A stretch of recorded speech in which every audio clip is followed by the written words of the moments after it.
Okay, I believe the conversation around AI is more nuanced than what people are willing to admit. I feel there's a large percentage of us that are agnostic.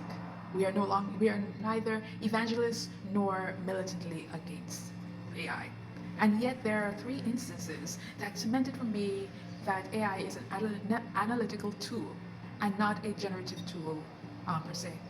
The three instances are one, the Commonwealth short story competition, in which the winner for the region used AI not only to create the story, but to generate their headshot, to augment, to adjust their headshot. And I feel that was a bit disingenuous, and there's just so much I feel that's wrong with that, because it speaks to creativity and it robs those who actually did the work.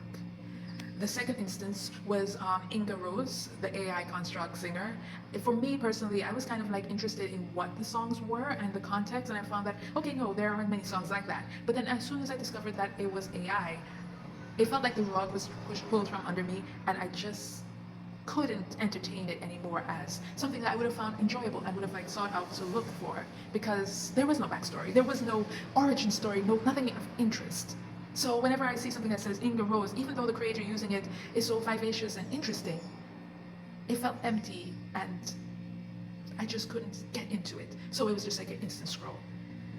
Now the third instance was actually an architectural blueprint that a friend had posted that was constructed through ChatGPT.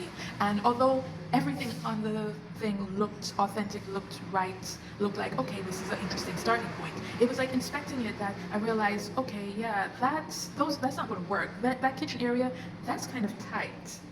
And there were just elements that it was, no, this is not going to work. I don't believe in this as something that you can take and you can use. But then maybe one can say that it's a starting point, but it just didn't work. Now the saving grace for me was like the fourth instance, where where an author had used their data from Goodreads to identify the types of books they normally would read, as a rollover is the type of books they would want to write. From it, he was able to take that large piece of data and like bring it down to the pure essence, identifying the type of books they were into, which I think was like kind of like Star Wars, where it's sci-fi fantasy, you know. And from there, he was able to generate ideas for marketing that book. Granted that it's not so much that he would use those each and every marketing, but in the newsletter in which he had mentioned it, he said that he could always pick and choose, and like from there decide which ones he would use. Oh yeah, so that particular kind of use case would have gone through a computer model anyway, because he's taking a great data set and he's bringing it down to the essence. So it's not, I don't feel like it's just AI doing that, but it is still going to be a computer. And I don't think that humans have the time and energy and resources to be able to do that kind of reduction and an analysis that a computer would have been able to do, and a computer did do.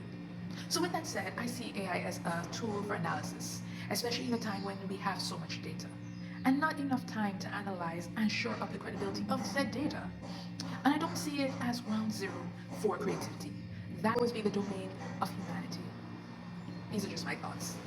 And that was my yap for yapping's sake.